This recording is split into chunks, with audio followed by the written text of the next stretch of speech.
KPM.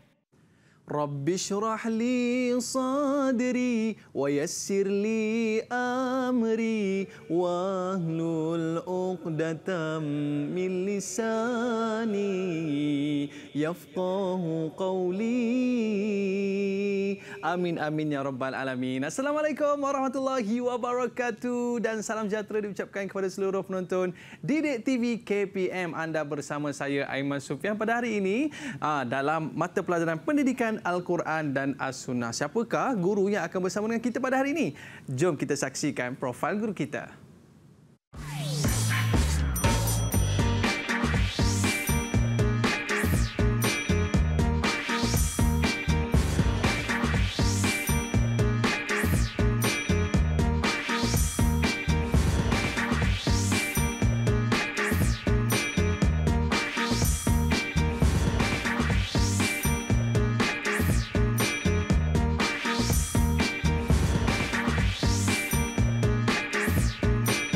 Alhamdulillah pada hari ini kita bawakan kepada anda guru cemerlang pendidikan Al-Quran dan As-Sunnah SMKA Segamat Johor iaitu Al-Fadil Ustaz Muhammad Nazum Muhammad Yusof. Apa khabar Ustaz? Alhamdulillah sihat Aiman. Aiman apa khabar? Alhamdulillah baik Alhamdulillah Ustaz. Lama tak jumpa. Betul lah Ustaz. Terima kasih. Cantik Ustaz punya tie tu. Sama warna baju kita. Baik Ustaz. Jadi sebelum kita nak mulakan kelas kita pada hari ini, kita nak jemput murid-murid kita untuk masuk ke dalam kelas untuk sama-sama dengan kita pada hari ini. Tapi sebelum tu boleh tak Ustaz perkenalkan murid-murid yang akan bersama dengan kita pada hari ini. Silakan Ustaz. Okey, terima kasih Aiman. Bismillahirrahmanirrahim. Assalamualaikum warahmatullahi wabarakatuh. Sidang penonton sekalian, bersama kita pada ialah murid daripada Sekolah Ustaz SMKA Segamat. Pertama sekali kita ada Wafi. Sila angkat tangan Wafi. Okey, Wafi. Seterusnya kita ada Sufi. Sufi angkat tangan. Okey, seterusnya kita ada Izzuddin. Angkat tangan Izzuddin. Okey, dan akhir sekali kita ada Syuhada. Okey, ini semua calon cemerlang dari SMKA Segamat, insya-Allah. Nampak tu muka-muka cemerlang, tapi baju hijau ni pengawas pusat sumber ya? Pengawas sekolah bukan. Pengawas sekolah. Pusat sumber biru. Biru. Dah lama tak pergi sekolah ni. Lama tak pergi sekolah. Tapi murid-murid sekalian, tumpukan perhatian anda sebab Ustaz melahirkan ramai yang berjaya dalam mata pelajaran PUKS ni. Apakah tips yang akan Ustaz kongsikan? Jom kita bersama dengan Al-Fadhil Ustaz. Okey, terima kasih Aiman dan murid-murid sekalian, insya-Allah pada hari ini kita akan mendalami bagaimanakah teknik yang cemerlang untuk kita mendapatkan A dalam peperiksaan kita SPM, insya-Allah. Jadi kita semua sedia maklum bahawa kita akan meraih peperiksaan tak lama lagi, lebih kurang bulan 2. Jadi kita akan mendalaminya satu persatu. Untuk subjek kita pendidikan Al-Quran dan As-Sunnah, anak-anak sekalian atau murid sekalian, kita ada dua bahagian iaitu kertas 1 dan kertas 2. Untuk kertas 1, Aiman dan murid sekalian, kita ada soalan objektif dan soalan subjektif yang bertulis yang akan diduduki pada bulan 2 nanti, dan kertas 2 ialah ujian lisan berasaskan sekolah, iaitu telah pun berlalu, dah selesai ujian tersebut, yang mana murid-murid telah pun disoal. Dalam soalan tersebut ialah pertama sekali ialah tilawah Al-Quran, kemudian ada hafazan Al-Quran yang mana menyumbang kepada markah dia 20% dalam SPM. Jadi dulu ni akan digabungkanlah dalam SPM kita. Baik, seterusnya, okey, untuk bahagian A ada 20 soalan objektif pelbagai bentuk. Nama dia OPB, yang mana calon kena menjawab, okey, dalam keadaan dia kena sangat bersedia untuk mendapatkan markah yang baik. Di situ 20. Paling kurang kena dapat 14, 15, 16 dan sebagainya. So, kena bersedia dengan sebaik mungkin. Bahagian B pula ialah 4 soalan subjektif, iaitu ada soalan respon terhad dan respon terbuka. Okey, contohnya lah Aiman, Ustaz tanya, ada berapa rukun puasa? Kalau ingatlah, dah lama berlalu kan? Lama dah ada berlalu berapa ni rukun puasa? Alamak, 1, 2, 3, 4. Menahan lapar dan dahaga. Ya. Lagi Ustaz. Alamak, lupa dah ni. Sebelum menahan diri tu kenapa? Pagi tu. Kena sahur. Sebelum sahur. Niat dulu.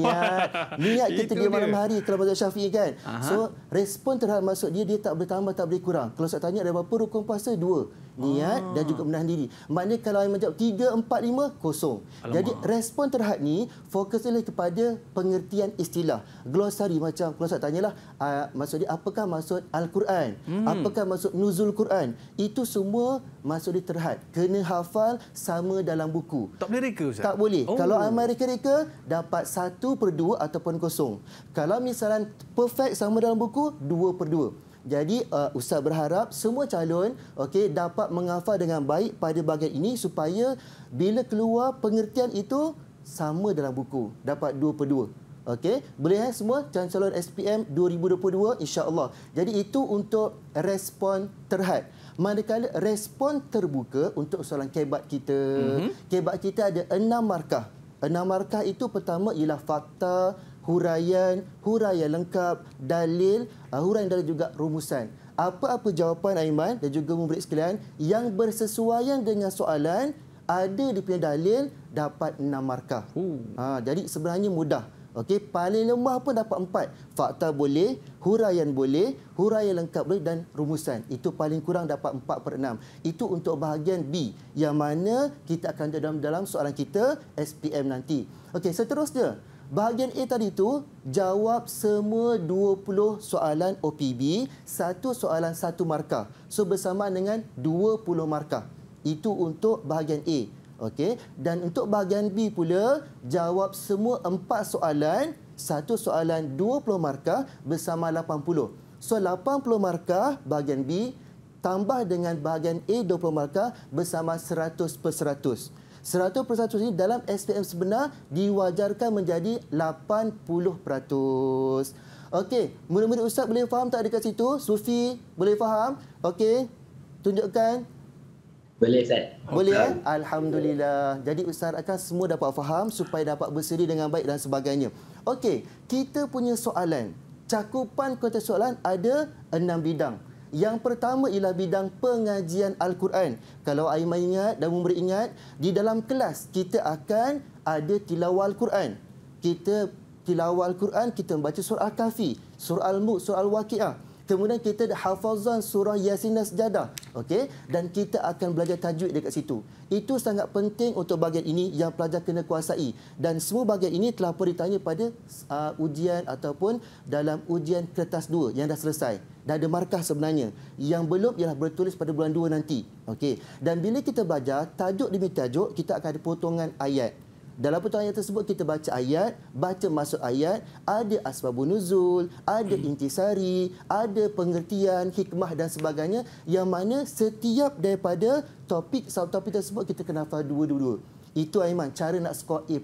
Jadi kena kuasai setiap tajuk itu, pengertian dia, kepentingan, 2 sahaja. Kenapa 2?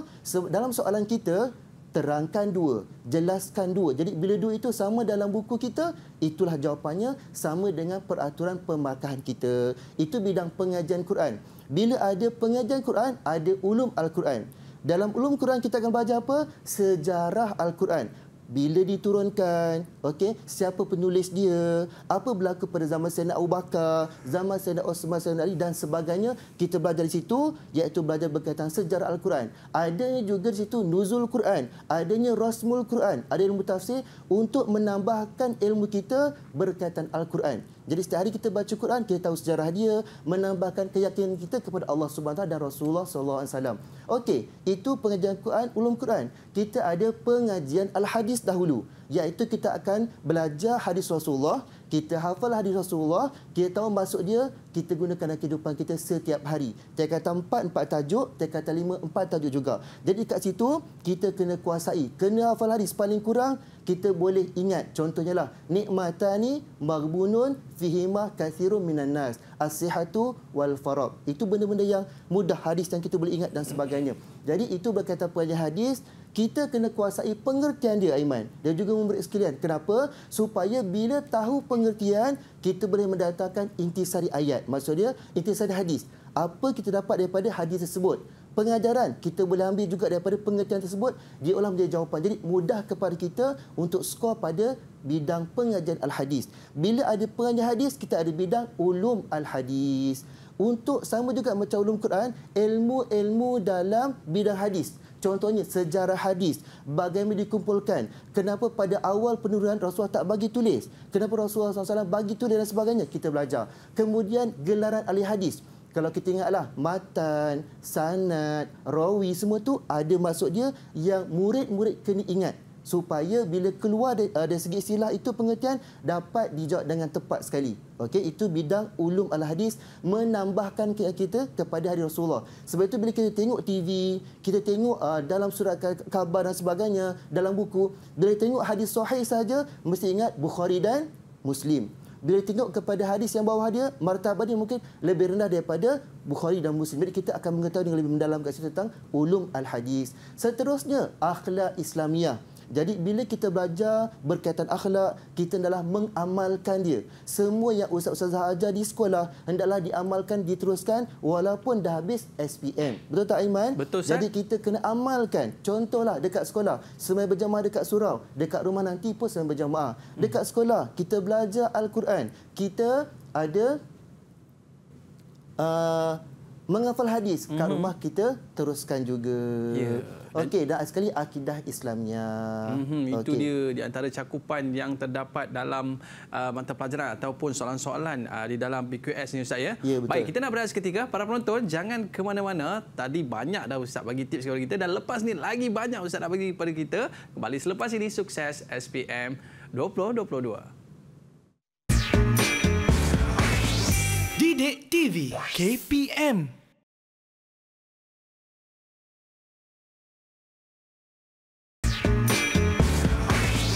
Didik TV KPM. A'udzu billahi minasyaitonir rajim. Ustaz, kalau macam tu, kalau dalam markah Quran dapat lebih tak Ustaz? Okey, dalam tilawah tak ada markah berlagu. Alamak. Yang penting tajwid kena betul Aiman. Tajwid kena betul. Aiman lagu macam mana kalau tajwid tuangan terbalik, kosong markah. Ingat tu murid-murid, tajwid kena jaga. Baik, kembali dalam sukses SPM 2022. Pada hari ini dalam mata pelajaran Pendidikan Al-Quran dan As-Sunnah tingkatan 4 dan juga tingkatan 5. Baik Ustaz, boleh kita teruskan? Okey, boleh Aiman. Terima kasih banyak-banyak. Okey, murid sekalian, untuk kita pergi kepada bagi A tadi tu 20 soalan OPB, objektif pelbagai bentuk. Apa bentuk dia? Pertama sekali, untuk soalan pengajian Quran kita ada bahagian tajwid Aiman, iaitu 8 markah dalam SPM. 8 markah. Bila 8 markah bermaksud 4 tingkatan 4, 4 tingkatan 5. Murid dan Aiman tak boleh baca form 4 saja, tak boleh. Sebab apa? Tingkatan 5 4 markah juga. Okey, jadi kita tengok kepada yang pertama. Apa soalan dia? Pertama sekali ialah bahagian tajwid soalan 1 dengan 2. Nyatakan hukum tajwid bagi kalimah Al-Quran yang bergaris. Dia akan berikan 2 potong, digariskan tepat hukum. Kita kena teka apa hukum dia. InsyaAllah, bila kita baca Quran, bertajwid, kita tahu apa hukum dia. Jangan risau, mudah saja. Okey, soalan 3 dengan 4. Nyatakan cara bacaan bagi kalimah Al-Quran yang bergaris di bawah. Dekat sini, murid sekali kena berhati-hati. Kerana apa? Ada juga murid yang cuai. Okey, 3-4 cara bacaan kan Aiman, tapi dia jawab diberikan hukum tajwid. Itu contoh kecuaian yang berlaku. Dan dalam trial pun memang ada yang berlaku. Jadi markah tersebut akan hilang 2. Ingat dalam SPM 2 markah sangat besar Aiman. Boleh bezakan beza grade tersebut.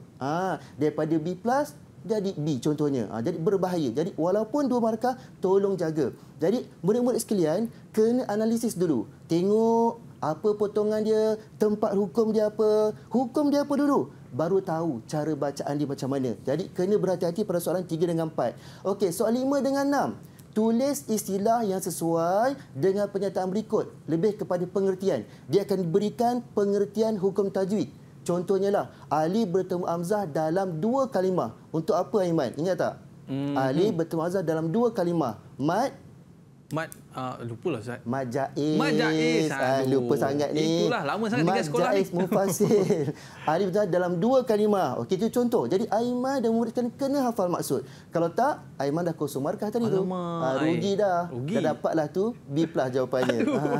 Okey, seterusnya 7 dengan 8. Lengkapkan pernyataan di bawah dengan jawapan yang betul. Dekat sini pun sama juga. Kita kena hafal pengertian. Daripada pengertian tersebut akan dihilangkan satu perkataan. Jadi betul penting lah. Contoh, mad wajib mutasil. Alif bertemu hamzah dalam tempat kosong kalimah. Satu jawapan dia. Satu kalimah. Jadi kalau kita tak ingat hafal, tak faham maksud dia, tak boleh jawab. Okey, satu. Ataupun dia boleh kata cara bacaan. Contohnya lah, mad alif disukun dibaca dengan kadar tempat kosong harakat. 246. Jadi pelajar kena kuasai pengertian hukum, kemudian cara bacaan dan yang terakhirlah bahagian dia. Contohlah, qalqalah ada 3 bahagian, mad silah ada 2 bahagian. Contohnya, jadi benda tu kena kuasai. Jadi tajwid kena kuasai pengertian, kena kuasai cara bacaan, kena kuasai bahagian dia. Itu saja. Sebenarnya mudah, Aiman. 8 markah kat situ. Okey, kita tengok kepada bagaimana murid-murid kita menjawab. Okey, kita tengok sama-sama contoh soalan. Contoh soalan yang boleh ditanya dalam ujian kita. Pertama sekali, soalan 1 dengan 2, murid Ustaz tolong bersedia. Okey, contoh, nyatakan hukum tajwid bagi kalimah Al-Quran yang bergaris. 1, ayat dia thumma. Mim sabdu, thumma. Okey. 2, wasaif. Wasaif. Taib. Ustaz nak tanya murid Ustaz, siapa yang volunteer nak jawab? Ada tak? Siapa nak jawab kat situ? Saya boleh jawab, Ustaz. Okey, Wafi. Alhamdulillah. Okey, cuba Wafi. Yang pertama, apa hukumnya Wafi? Soalan yang pertama, summa hukumnya adalah wajibul gunnah. Wajibul gunnah. Okey. Yang kedua? Yang kedua? Yang kedua, wasaif hukumnya adalah madlin. Madlin. Okey. Terima kasih banyak. Okey. Terima kasih kepada Wafi. Thumma wajibul gunnah ataupun sebenarnya ialah mim syaddah.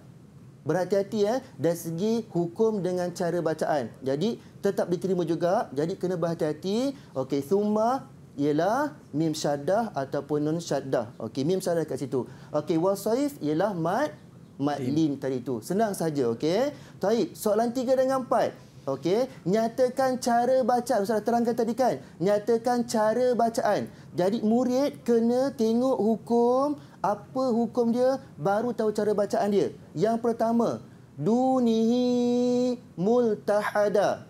Dunihi multahada. Nombor 3. Nombor 4, fahum la yubsirun. Fahum la yubsirun. Okey, siapa nak cuba jawab dekat situ? Silakan.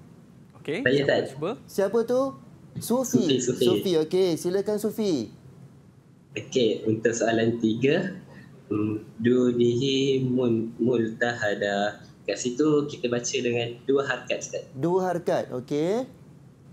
Soalan 4, fahum la yubsirun. Dekat situ juga kita baca 2 harakat, Ustaz. 2 harakat. Okey, terima kasih. Percubaan yang baik. Okey, 3, nombor 3, dunihi ialah mad silah qasirah. Ya Aiman, 2 harakat.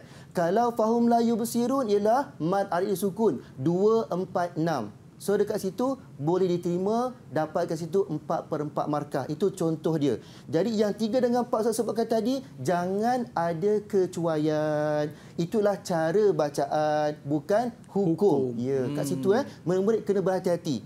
Baik, seterusnya kita pergi kepada soalan 5 dengan 6. Dekat sini ialah tulis istilah yang sesuai dengan pernyataan berikut. Aiman, diberikan maksud, kita kena teka apa hukum dia. Okey. Dekat situ, nombor 5. Okey, Ustaz bacakan ayat dia. Huruf-huruf mad bertemu dengan huruf hamzah dalam satu kalimah. Ia berlaku ketika wasal atau waqaf. Itu nombor 5. Nombor 6.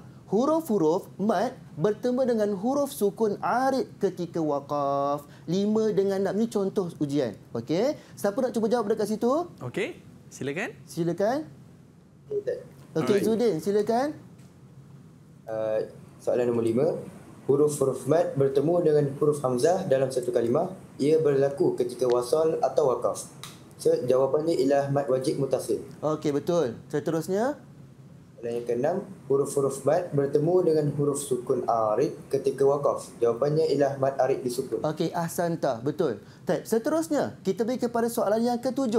Lengkapkan pernyataan di bawah dengan jawapan yang betul. Nombor 7. Mad jaiz munfasil ialah huruf-huruf mad yang bertemu dengan huruf hamzah dalam tempat kosong. Ia berlaku ketika wasal. Contoh satu je saya nak bagi soalan kat sini. Siapa boleh jawab kat situ? Nombor 7. Silakan, siapa boleh jawab? Okey, silakan. Murid kita ada nak jawab soalan Siapa nombor 7. nak jawab? Saya Ustaz. Okey, silakan Syuhada. Apa jawapannya? Ustaz, jawapan saja. Jawapan dia 2 kalimah. 2 kalimah dalam 2 kalimah. Okey, tepat sekali. Terima kasih banyak. Okey, murid sekalian, seterusnya kita kepada bahagian A untuk OPB. Okey, OPB kita ada seterusnya bentuk soalnya lain sikit, Aiman. Okey. 9 hingga 12. Pilih jawapan yang sesuai daripada pilihan di atas bagi soalan berikut. Diberikan 4 istilah. Okey, diberikan 6 pilihan jawapan, iaitu 6 pilih 4.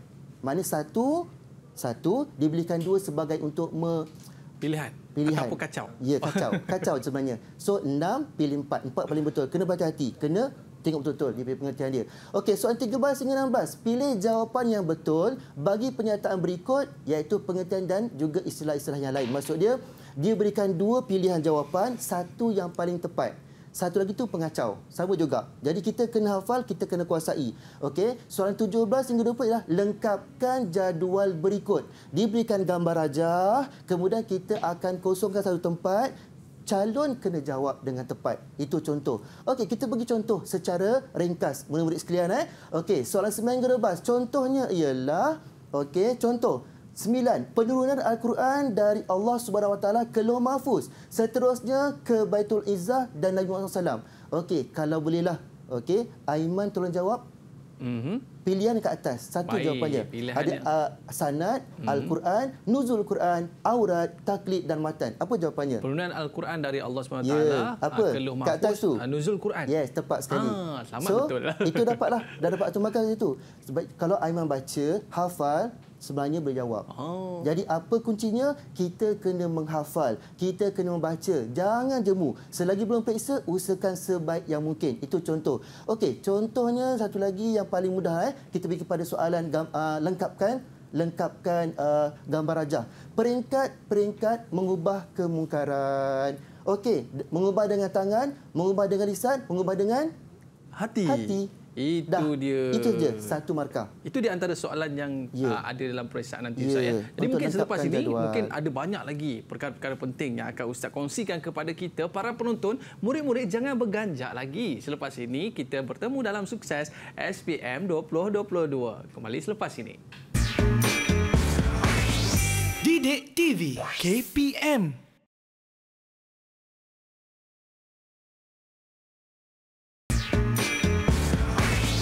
Didik TV KPM. Baiklah, kembali bersama saya Aiman Sufian Azman dalam Sukses SPM 2022. Pada hari ini dalam mata pelajaran pendidikan Al-Quran dan Al-Sunnah. Baik Ustaz, untuk segmen pada kali ini, apakah yang akan Ustaz kongsikan? Okey, kita tengok kepada untuk mendalami bidang tersebut, apa kita kena kuasai. Okey, murid sekalian dan juga Aiman, untuk bahagian B pula. Tadi bahagian A dah selesai, Ustaz terangkan sedikit. Ini bahagian B pula untuk menyumbang 80 markah. Pertama, dalam bahagian B ada 4 soalan besar. Soalan 1 ialah pengajian Quran tingkatan 5 10 markah, pengajian Al-Quran tingkatan 4 10 markah, 20 markah soalan 1. Soalan 2, pengajian Al-Hadis tingkatan 4 10 markah, pengajian Al-Hadis tingkatan 5 10 markah juga. Jadi 20 markah kat situ dah settle. Soalan 3, ulum Al-Quran di 10 markah Iman. Tapi bila kita SPM, tingkatan 4, 5 markah. Tingkatan 5, 5 markah. Baru dapat 10 markah. Okey, murid sekalian, jangan lupa. Ulum Al-Hadis tingkatan 4, 5 markah. Tingkatan 5, 5 markah, 10 markah. Digabungkan baru dapat 20 markah. Jadi, Aiman, murid sekalian, tak boleh baca Form 4 saja. Kena baca Form 5 dan juga Form 4. Okey, seterusnya. Soalan 4, Akidah Islamiah. Tingkatan 4, 5 markah. Tingkatan 5, 5 markah. Akhlak Islamiah, tingkatan 4, 5 markah, tingkatan 5, 5 markah, 10 markah. So, 10, 10, 20. So, itulah dia 80 markah yang murid-murid dan calon akan jawab dalam bahagian B ini. Okey? Dan kita kena mendalami satu persatu supaya kita dapat menguasai dengan baiklah. SPM sekali sahaja murid sekalian. So, kena bersedia sebaik mungkin untuk dapatkan A+ kalau boleh, insya-Allah. Baik. Amin. Seterusnya, fokus utama ikut bidang. Dalam Quran Sunnah ada 6 bidang. Pertama, dah terangkan tadi, pengajian Al-Quran. Yang kedua, pengajian Al-Hadis. Yang warna kuning Ustaz akan terangkan pada hari ini. Yang warna purple kita akan terangkan pada slot yang kedua nanti, insya-Allah. Jadi untuk pertama, pengajian Al-Quran. Okey, Aiman, tolong bacakan, Aiman. Yang pertama ada apa, Aiman? Okey, yang pertamanya kita ada sebab nuzul ayat. Okey, Ustaz pesan apa? Wajib? Wajib hafal jika ada. Ya, bermaksud macam ni. Murid sekalian, bila kita buka tajuk tersebut, tingkatan 4 ataupun tingkatan 5, dalam tersebut ada sebab nuzul ayat, wajib dihafal. Kenapa? Kerana cikgu yang buat soalan biasanya jadikan ini sebagai soalan yang pertama. Jadi kat situ kita dah boleh tahulah apa soalannya. Contoh, okey, itu contoh dia. Jadi tingkatan 5 ada 5 tajuk yang ada asbabun nuzul. Okey, tingkatan 5 3 tajuk, iaitu pelajaran 8, pelajaran 9, pelajaran 10. Itu semua yang ada asbabun nuzul yang kena hafal. Tingkatan 4 satu tajuk, iaitu pelajaran 8 saja. Jadi bila kita jumpa berkaitan sebab nuzul ayat, kita kena hafal satu persatu jalan cerita dia supaya dapat menyumbang markah kat situ dalam SPM kita. Yang kedua, apa Aiman yang kedua? Yang kedua, intisari ayat. Ya, betul. Ustaz bila Ustaz kita hafal satu fakta, Ustaz. Satu sahaja. Jadi mudah. Bila mudah apa? Kita dapat kuasai dengan baik. Okey, seterusnya kita ada pengertian hukum tajuk dan cara bacaan. Dah terangkan tadi, mesti hafal apa? Pengertian, cara bacaan tu kena tahu dan bahagian dia. Kefahaman ayat. Bila kita belajar satu persatu, ada potongan, ada maksud. Dalam tu ada apa? Pengertian. Ada jenis, ada hikmah, ada usaha. Setiap jenis kita kena hafal paling kurang 2. Hikmah kena hafal 2. Usaha 2. Sebab apa? Dalam soalan kita biasanya jelaskan 2, terangkan 2. Dan ayat sekali ialah pengajaran ayat. Okey, bila pengajaran ayat daripada kita gunakan, kita perlulah umat Islam hendaklah dalam peperiksaan kita sebagai pengajaran kepada tajuk yang kita dapat pelajari pada tajuk tersebut ataupun isi dalam pelajaran tersebut. Okey, pertama yang perlu calon ingat dan tahu ialah berkaitan dengan untuk menjawab sebab nuzul ayat. Pertama yang pelajar kena ingat ialah pastikan ada watak dan peristiwa. Yang kedua, ingat susunan cerita. Okey, bermaksud pertama apa, kedua apa, ketiga apa. Nombor 3, hafal nama dalam cerita. Yang keempat, salah nama tolak 1 markah. Jawab dalam bentuk bernombor 1, 2, 3, 4. Okey, jadi murid ustaz harap dapat dijawab dengan cara sebegini supaya memudahkan kepada pemeriksa untuk menanda ketah kita nanti. Okey, seterusnya, ini contoh dia, contoh untuk sebab nuzul ayat. Tajuknya pelajaran tingkatan 4 pelajaran 8, ciri-ciri mukmin yang berjaya. Nyatakan sebab nuzul ayat di atas 2 markah. Nyatakan sebab nuzul ayat di atas 2 markah. Okey, Ustaz minta kepada Izzuddin, tolong bacakan Izzuddin, apakah jawapan dia? Okey, silakan Izzuddin. Jawapannya ialah soalan nombor 1 ya Ustaz. Jawapannya ialah sebab nuzul ayat, sebab nuzul ayat. Okey. Yang pertama, terdapat riwayat mengatakan Rasulullah SAW solat dengan memandang ke arah langit. Okey. Yang kedua, turun ayat A'udzubillahi minasyaitonirrajim alladzina hum fi salatihim khashi'un. Okey, tepat. Yang ketiga, Rasulullah SAW menundukkan kepala ketika solat sebagai tanda khusyuk. Okey, terima kasih Izzuddin. Jadi bila kita jawab periksa, mesti nombor 1 apa, nombor 2 apa, nombor 3 apa. Yang penting isi nombor 1 tu ada watak dan peristiwa, iaitu Rasulullah SAW watak dia. Apa yang berlaku? Solat memandang ke arah langit. 1 markah dekat situ. Nombor 2, Rasulullah SAW menundukkan kepala sebagai tanda khusyuk ketika solat. Jadi kat situ dah dapat 2 markah Aiman. Jadi sebenarnya mudah. Yang penting hafal, ikut dalam buku, ingat, keluarkan balik dengan tepat sahaja. Seterusnya, kita tengok murid sekalian, hukum tajwid ialah pertama, secara ringkas, pengertian hukum tajwid kena hafal. Cara bacaan. Cara bacaan, Aiman dan juga murid sekalian, mulakan dengan panjang. Panjang 2 harakat, panjang 5 harakat, macam tu. Jadi mesti dia tak boleh lebih 3 perkataan dalam jawab bahagian OPB. Okey, dibaca dengan jengung, dibaca dengan jelas, itu cara bacaan. Okey. Seterusnya ialah contoh hukum tajwid. Kita kena tahulah qalqalah ada 3. Qalqalah sughra, kubra, akbar. Jadi kita kena tahu bahagian dia dan akhir sekali ialah maklumat tentang hukum tajwid. Maksud dia bahagian dia berapa, cara baca secara umum lah. Macam kalau ada solat tu maksud dia, ji maksud dia apa dalam bahagian bentuk-bentuk wakaf dan sebagainya. Seterusnya kita pergi kepada intisari ayat atau pengajaran. Okey, murid sekalian, kita ada fakta. Apa fakta dia? Okey, tajuk dia lah ihsan tarik apa? Okey, soalan dia, jelaskan intisari ayat di atas. Maksud dia apa kita dapat daripada ayat tersebut. Ada fakta dia. anak wajib melayani ibu bapa dengan baik. Itu fakta. Huraian, agar mendapat keridhaan Allah Subhanahu Wa Taala. Bila kita jawab intisari ayat, depan ni Aiman murid sekalian mesti menggunakan Allah Subhanahu Wa Taala menerangkan. Kenapa? Ini ialah ayat Quran. Jadi apa Allah Taala sampaikan kepada kita?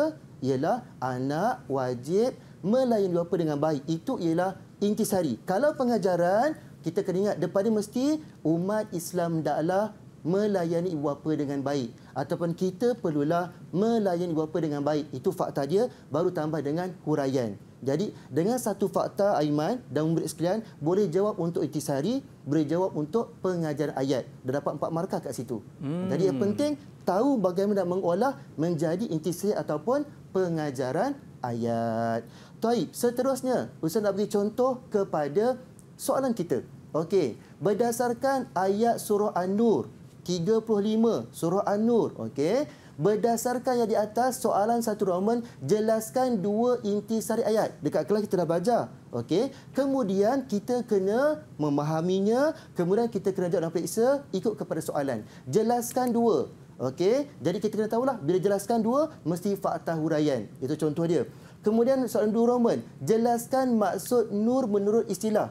Kena hafal pengertian tadi, sudah pesan. Kena hafal pengertian dia. 3 Roman, terangkan 2 pengajaran ayat. 2, maksud dia cari 2 isi, jadikan sebagai pengajaran tambah umat Islam dan sebagainya kan. Okey, Ustaz nak tanya kepada murid Ustaz. Okey, jadi siapa cuba nak jawab soalan yang 1 Roman? Jelaskan 2 intisari ayat. Silakan, siapa nak jawab? Okey, silakan. Saya Ustaz, Sufi. Sufi, ahlan wa sahlan. Silakan Sufi. Okey, apakah fakta yang pertama? Fakta yang pertama, hidayah Allah ibarat cahaya lampu yang diletakkan dalam bekas kaca yang bersinar. Okey. Seterusnya, yang kedua. Huraian, okey, huraian dia. Huraian dia, kerana hidayah Allah hanya untuk ihsan yang terpilih sahaja. Alhamdulillah. Okey, satu-satu. Fakta huraian, 2 markah. Fakta yang kedua. Fakta yang kedua, dengan hidayah Allah, penduduk di langit dan di bumi akan dipimpin ke jalan yang benar. Okey, huraian dia. Huraian agar terhindar daripada kesesatan. Okey, ahsanta. Cukup satu sebagai contoh saja Iman. Jadi bila kita jawab ada fakta dan huraian. Huraian itu mesti gunakan kabus. Apa dia kabus? Kerana, agar, bagi, untuk, supaya. Jadi apa-apa fakta yang sama dalam buku, huraian daripada awak sini tak ada masalah, akan dapat 2 markah kat situ. Jadi calon kena berhati-hati, tengok arahan soalan, pastikan tally dengan markah dia. Okey, kita pergi kepada seterusnya ialah untuk bidang yang kedua, iaitu bidang pengajian al-hadis. Pertama, Ustaz dah pesan tadi, mesti kalau boleh hafal hadis, hafal maksud hadis. Bila hafal maksud hadis, yang pertama akan selesai. Apa dia yang pertama Aiman? Tolong bacakan yang pertama. Okey, yang pertama intisari hadis, Rasulullah SAW menjelaskan. Terima kasih Aiman. Jadi bila nak menjawab intisari, kita kena mulakan Rasulullah SAW menjelaskan. Apa? Contohnya kan, kita dah menghargai nikmat sihat dalam masa lapang dan sebagainya lah. Fakta tu ada. Yang penting mukadimah itu ada di situ. Yang kedua, kefahaman hadis. 2 isi setiap subtopik. Hikmah, kepentingan, usaha individu masyarakat negara. Hafal 2 dulu yang paling mudah Aiman. Murid sekalian, ambil fakta yang paling mudah. Yang penting sama dalam buku supaya beri tanda dapat markah tepat.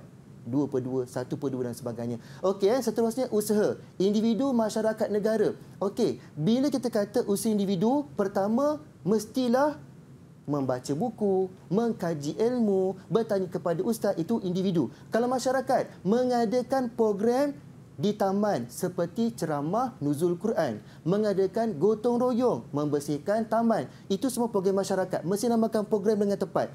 Sekali negara. Apa usaha negara? Pertama, menguatkuasakan undang-undang. Mengadakan kempen cintailah sungai kita. Jadi benda tu mesti sebutkan kempen dengan jelas pada setiap tempat tersebut. Jangan mengadakan kempen saja umum, tak boleh. Dia mesti jelas. Kempen apa? Bersesuaikan dengan soalan kita. Ayat sekali lah pengajaran hadis. Sama juga. Kita hendaklah, murid hendaklah supaya jawapan kita itu dapat dijadikan sebagai pengajaran hidup kita. Okey, contoh soalan. Kita pergi kepada hadis Rawahul Bukhari, iaitu berkaitan dengan tanggungjawab. Iaitu ala kullukum ra'in. Okey, Berdasarkan hadis di atas, kita dah belajar dalam kelas, soalan 1 roman nyatakan 2 kategori amanah yang dipertanggungjawabkan ke atas seseorang Muslim. 2 markah. Bila nyatakan kat sini, 2. Bermaksud ada 2 jawapan. Okey. 2 roman, senaraikan 4 tanggungjawab suami terhadap keluarga. 4. Bila senaraikan, 4 bermaksud 1 isi 1 markah. Dan yang ketiga, sekiranya anda seorang al-imam di sekolah, cadangkan 2 usaha yang perlu anda lakukan untuk melaksanakan tanggungjawab tersebut. 4 markah. Sekiranya anda seorang imam, okey, cadangkan 2 cara bagaimana untuk anda lakukan bagi melaksanakan tanggungjawab tersebut. Jadi, Ustaz nak tanya, siapa murid Ustaz yang boleh jawab? Okey, soalan 1 roman. Siapa cuba nak jawab? Okey, silakan. Boleh angkat tangan. Saya Ustaz. Okey, syuhada. Ahlan wa sahlan. Okey, syuhada. 1 roman. Apakah jawapannya? Terus kepada jawapan syuhada. Jawapan dia yang pertama pemimpin terhadap rakyat. Ya. Yang kedua isteri terhadap harta suami dan anak. Okey, cantik. Betul, 2 markah. 2 roman. Cuba jawab 2 roman. 4 tanggungjawab suami. Saya Ustaz. Okey, Wafi. Suami tak nak jawab ke suami? Isteri yang jawab kan? Okey, silakan. Okey. Yang pertama mencari rezeki. Okey, betul. Yang kedua memberi pendidikan yang formal. Betul. Yang ketiga menyediakan keperluan asas. Okey, tepat sekali. Yang keempat menjaga keselamatan ahli keluarga. Okey, betul. Terima kasih banyak Wafi, Ahsanti. 4 markah dekat situ. Itu contoh untuk pengajar hadis. Jadi macam dekat sini Ustaz pesan tadi apa? Kena hafal maksud hadis, Aiman, supaya dapat jawab dengan tepat. Okey, kemudian daripada tanggungjawab tersebut, apa tanggungjawab suami, isteri, pemimpin, individu, ada. Dah tahu 4. Dan juga sekiranya anda seorang al-imam, ialah ketua. Okey, jadi kita boleh berdasarkan situasi kita dekat sekolah, okey, situasi dekat tempat kita, apa yang kita boleh lakukan untuk menjawab soalan 3 roman. Jadi yang penting ialah mesti menguasai maksud hadis dengan tepat, dengan baik, dan ingat sampai baik dengan tepat. Maknanya Ustaz kalau dia faham maksud hadis, dah memudahkan urusan untuk jawab soalan-soalan di bawah tu, betul Ustaz? Sangat tepat. Baik, para penonton, jangan ke mana-mana. Banyak lagi tips yang akan dikongsikan oleh Al-Fadhil Ustaz. Kita kembali selepas ini. Sukses SPM 2022. Didik TV KPM.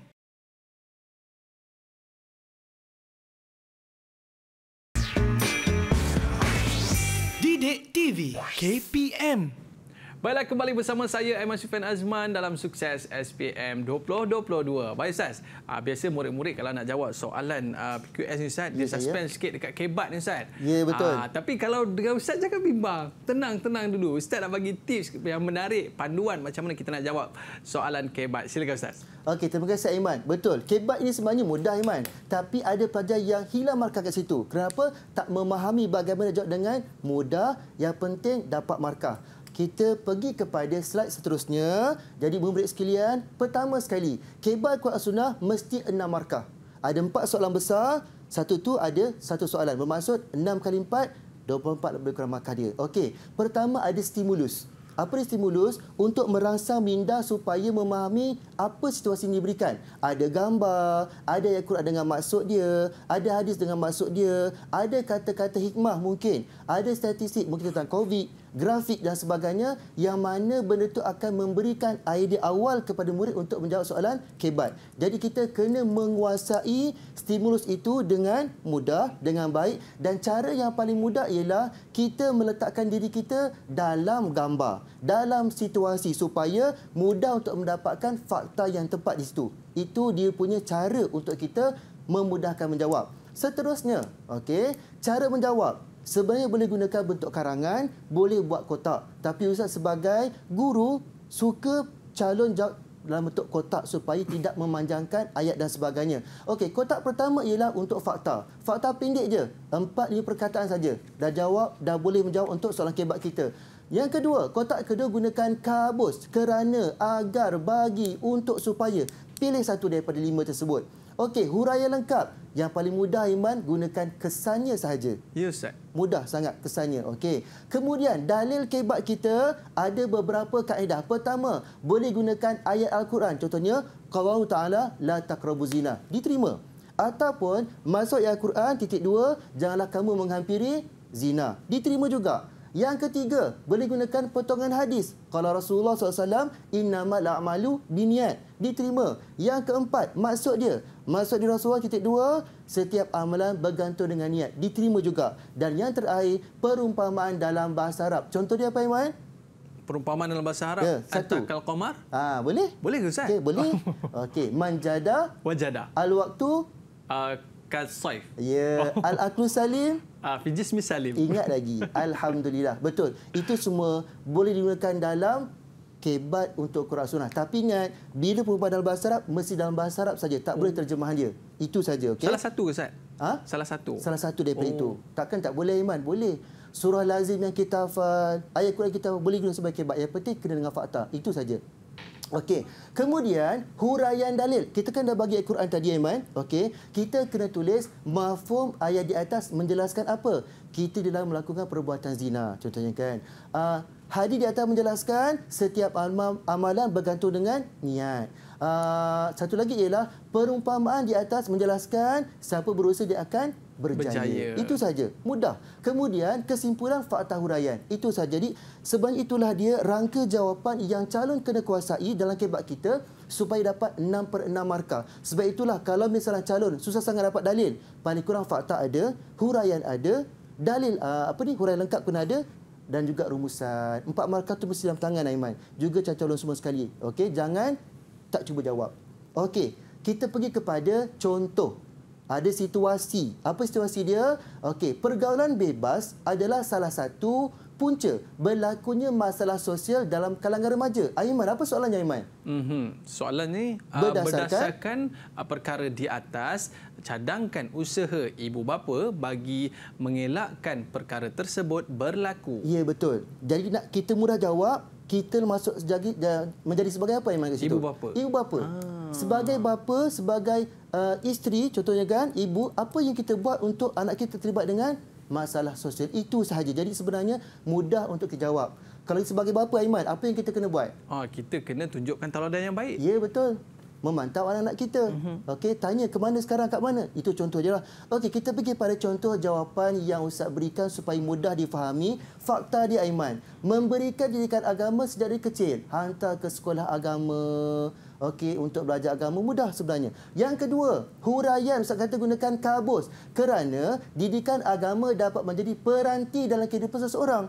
Bila belajar agama, tahu kan apa boleh, apa tak boleh sebagainya kan? Okey, huraian lengkap. Gunakan hal ini boleh, kesan dia boleh. Okey, hal ini kerana seseorang remaja itu dapat memahami balasan buruk jika melakukan sesuatu perkara yang menyalahi larangan agama.